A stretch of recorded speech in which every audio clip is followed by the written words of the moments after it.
त्याच्यासोबत आहेत या ग्वाल्हेर तालुक्यातील सर्वात धोकादायक आक्रमक विस्फोटक फलंदाज म्हणून ज्याला पाहिलं जात आहे त्याचं नाव आहे मकरंद पवार।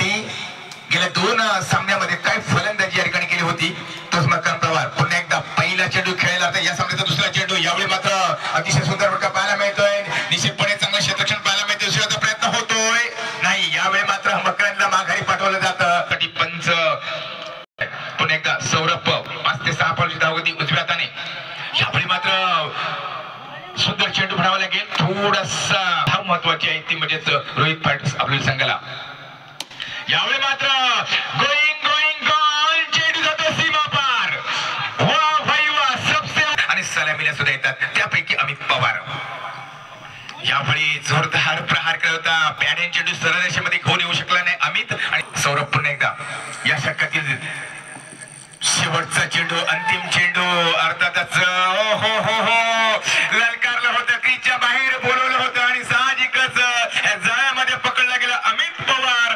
5 चेंडू मध्ये फक्त आणि फक्त 5 धावा देऊन यष्टीचीत पकडला मुंबईहून आपली स्पर्धा खेळण्यासाठी दाखल झालाय वैयक्तिक पहिल्या संघाच्या वतीनं पहिलं षटक संघाच्या वतीने दुसरं षटक हाताळण्यासाठी गोलंदाज विशाल आलाय संसर हाच विशाल ज्याने या संघाला दाखल झालाय तितकाच घातक फलंदाज सुमित मकरंदसाठी विशालचा पुढचा चेंडू पुन्हा एकदा जोरदार अपील केली जाते खोलवर टप्प्याची चेंडू 600 म्हणून ओळखला जातोय मकरंद पवार आता मात्र फटका फसलाय या ठिकाणी जाहीर क्षेत्राच्या दिशेनं पाटलांची जोडी मैदानावरती पाहायला मिळेल आता मात्र शॉर्ट पिच पद्धतीचा चेंडू भिरकावलाय झेल पकडला जातोय का तर यस आर्यनने झेल पकडलाय काव कॉर्नर रिजनला झेल पकडलाय तर खेळ कोणाचा संपलाय बहादरची पावर आता मात्र नाराज पाहायला मिळेल मकरंद पवार पुन्हा एकदा सज्ज झालाय पाहायचंय भाई विशालाच्या षटकातील पुढचा चेंडू हो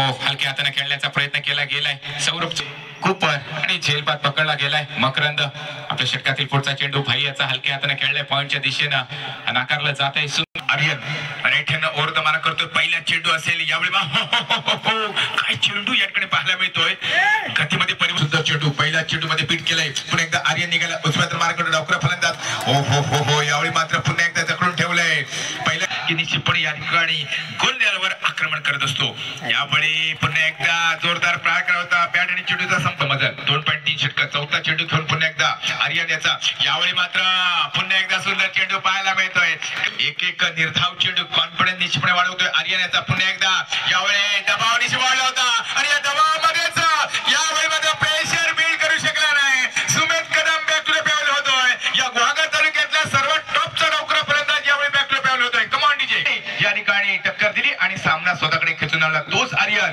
ग्वाल्हेरचा बाहुबली या ठिकाणी मैदानामध्ये आलाय बाहुबली या ठिकाणी लेग समोरचा चेंडू नीट दिला जातोय राज याच्या हातामध्ये चेंडू या राजने सुद्धा चांगली गोलंदाजी केली आता मात्र भाई पवारचा फटका सुद्धा फसलाय झेल पकडला जाणार का सौरभ आलाय त्या ठिकाणी झेल पकडला जातोय मैदान गाजवलं जातोय दापोली तालुक्यातून ग्वाल्हेर तालुक्यात मी का आलोय गोलंदाजी मार्कवर गोलंदाज तयार आहे राज नवीन फलंदाज दाखल झालाय स्वप्नील पुन्हा एकदा सुरेख गोलंदाजी क्रिकेट साठी अनुकूल मैदान या खेळाडूंना आपल्याला खेळताना पाहायला मिळत नाही परंतु प्रॅक्टिस त्यांची चांगली पाहायला मिळते आता मात्र पुन्हा एकदा झेल पकडला जातोय झेल पकडला जाईल खेळ संपेल मैदानावरती पुन्हा एकदा जल्लोष पाहायला मिळेल भाटी संघाकडून हा या धावसंख्येवर अर्धा संघ तंबूत परतवलाय शॉईला सुद्धा फटका सजवायचा होता अपील केली जाते सजवावे लागतील शामू याला संघ अडचणीत सापडलाय 11 धावसंख्येपर्यंत पाहतोय जोरदार फटका खेळण्याचा प्रयत्न यस विकेट पुन्हा एकदा झेल पकडला जातोय शामूचा सुद्धा खेळ संपतोय काय गोलंदाजी केली जाते सुरेख गोलंदाजी कमांडीचे आणि हे चौथं षटक चालू असताना राज आपल्या षटकातील अंतिम चेंडू आता मात्र एक चांगला चाबूक फटका पॉइंटच्या दिशेनं त्या ठिकाणी चेंडू ट्रॅव्हल होतोय दुसऱ्या धावेसाठी संकेतला धावायचा आहे डेंजर एंडला पाहायचा आहे सुरक्षित डेंजर एंड पाहायला मिळतोय संकेताच्या माध्यमातून 2 धावा पुढे षटकासाठी पुन्हा एकदा स्वतःचा दुसरा संघाचा 5वा यावेळी मात्र जोरदार प्रहार करत होता बॅट आणि चेंडू सरळरेषेमध्ये आणू शकला नाही तो म्हणजेच डावखरा फलंदाज स्वाई डॉट चेंडू जातोय अमित पवारने चेंडूमध्ये 0 धावसंख्या खेळतोय. संकेत पुन्हा एकदा यावेळी मात्र चेंडू हवेमध्ये आहे. चेंडूला हवेमध्ये विराम निश्चित मिळणार नाहीये, परंतु 2 धावापासून मात्र स्वाईला रोखू शकत नाहीये. तिसऱ्या धावाचा प्रयत्न स्वाई निश्चित करतोय आणि 3 धावा या ठिकाणी सहजगत्या पूर्ण करतोय. तो म्हणजे संकेत उर्फ स्वाई पालशेतकर. पहिल्यांदा 3 धावा या ठिकाणी जमा झाल्यानंतर थोड्याशा टाळ्यांनी 12 चेंडूमध्ये सुद्धा चांगली धावसंख्या असू शकते. करावं लागेल आज अमनला. संघ अडचणीमध्ये आहे.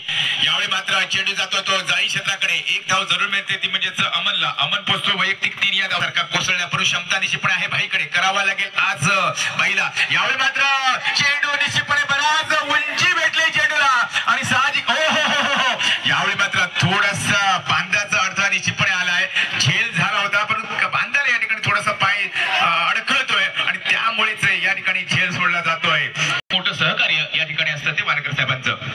आर्यनचा पुढचा चेंडू. यावेळी मात्र एक चांगला फटका. नो मॅन लॅस्ट मध्ये जोपर्यंत मॅन चेंडू पर्यंत पोहोचेल उठवेल तोपर्यंत 1 धाव स्वाईच्या खात्यामध्ये जमा होते आणि या एकेरी धावसंख्येने संघाची जोडी मैदानामध्ये. आर्यन पुन्हा एकदा या षटकातील शेवटचा चेंडू उजव्या हाताने मार करेल. यावेळी मात्र चेंडूला वारंवार उंची अधिक दिली जाते. लांबी देण्याची गरज होती मात्र झेल सोडला जातोय.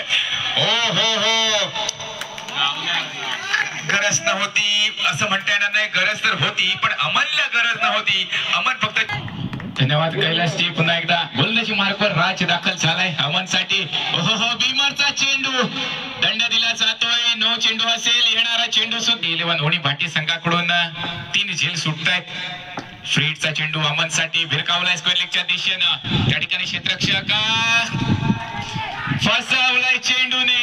थोडंसं आउटफील्ड करा पाहायला मिळतंय. चेंडूने दिशा बदलली आणि भागर तालुक्यातील एकमेव स्पर्धा अशी म्हणावी लागेल. त्या स्पर्धेमध्ये सेमीफायनल आणि फायनल हे सामने 6 षटकांचे खेळवले जात आहेत. दरम्यान आता मात्र इनसाइड आउट खेळण्याचा प्रयत्न. कव्हर्सच्या डोक्यावरून फटका सदला डीप कव्हरला. आता मात्र झेल पकडला जातोय. 8वा गडी तंबूच्या आसऱ्याला. रोहित फायटर आपल्या संघाचा कमांडीचे मध्ये आवाज ऐकत असतो असे प्रमोदजी गुणबरे आता मात्र आपल्या संघासाठी फलंदाजीसाठी दाखल झालेत. सुरेख चेंडू आउटसाइड ऑफ द ऑफ स्टंपचा वाईड यॉर्कर आपण पाहता. राईट हँड वर द विकेटने मारा. आता मात्र डाव्या स्टीप बाहेरचा चेंडू पकडला जातोय. 27 धावसंख्येपर्यंत मजल. आपल्या षटकातील पुढचा चेंडू. आता मात्र सुरेख चेंडू. हा लाजवाब चेंडू आहे. अफलातून लाईन अँड लेंथ पाहायला मिळते. पाहायचा आहे धावत पकडला जाईल का. नक्कीच प्रमोदजी यांना धावपात पकडलं जात आहे. 9वा गडला असेल श्रेयस साठी. अंतिम चेंडू. अजूनही 2 चेंडूचा खेळ बाकी.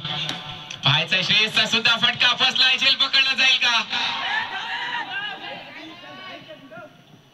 कोणत्याही प्रकार लवेल संघाची दांडी गोल. क्लीन मोल्ड ऑल आउट झालाय. आपलोली सारखा बलाढ्य संघ क्षेत्ररक्षण सजवलं जात आहे. आर्यन साठी पहिल्या चेंडूवरती हलक्या हाताने ढकललाय. बॅकफूट पॉइंटला चेंडू ट्रॅव्हल होतो. एकदा पूर्ण दुसऱ्या धावेसाठी डेंजर एंडला पकडला गेला असता. बात करावी लागतील. निर्धाव चेंडू फेकावे लागतील. पाहायचंय आता मात्र पुन्हा एकदा चांगला ड्राईव्ह पाहायला मिळतोय. थोडासा चेंडूने काटा बदललाय. मिड ऑफच्या दिशेने चेंडू ट्रॅव्हल होतोय. भाई येतोय परंतु त्या ठिकाणी चांगला सेन्सिबल क्रिकेट या फलंदाजांकडून पाहायला मिळतंय. सोहमला आपण पाहताय फलंदाजीसाठी. नक्कीच ज्या वेळेस आपण त्याची मुलाखत घेतली पहिल्या सत्रात अंतिम सामन्यात बोरिया संघानंतर भाऊक झाला होता. नक्कीच आनंद अश्रू होते आणि त्यानंतर पुन्हा एकदा मेहनत घेऊन सेमीफायनल साठी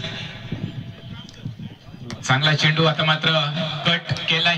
माध्यमातून 3 चेंडूंवरती 3 धावा जमा केल्या जात आहेत. 4थ्या चेंडूवरती चांगल्या प्रकारे फटका सदलाय. झेल पकडला जाईल का. झेल सुटलाय. Swapnil. Catches win the matches. Low scoring match असतात. 2 धावा जमा केल्या जात आहेत. 5 अशी धावसंख्या. आता मात्र फुल टॉस पद्धतीचा चेंडू अलंत कार्पेटने फटका. कॉर्नरच्या रिजनला पाहायचा. त्या ठिकाणी क्षेत्ररक्षक तैनात केलाय का. अमन कदम पाहायला मिळते का. कॉर्नर रिजनला 2 धावा सुचा खेळ. राईट हँड राऊंड विकेटने मारा. अमित आता मात्र चांगल्या प्रकारे फटका खेळ होऊन आलाय तो म्हणजेच मकरंद पवार. पहिल्या चेंडू असेल अमन पवारचा उजव्या हाताने मारा करतोय. यावेळी मात्र हलक्या हाताने निश्चितपणे खेळतोय. कारण या ठिकाणी आर्यन आणि सोहमला माहितीये समोर आलाय तो म्हणजेच सोहमसाठी या षटकातील दुसरा चेंडू. यावेळी मात्र एक चांगला फटका पाहायला मिळतोय. गोलीच्या वेगाने चेंडू सीमारेषेच्या जवळ जातोय. तेवढे चांगलं क्षेत्ररक्षण होतोय. अमन चेंडू उचलतोय, परत करतोय. अतिशय सुंदर थ्रो याकडे पाहायला मिळतोय. अमन याच्याकडे त्याची टीम मेंबर त्याची वाट बघतायत. ओंकार कापरे.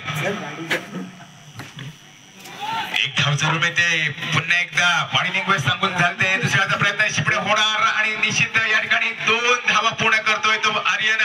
ओहो, तिसऱ्या धावाचा प्रयत्न होतो काय?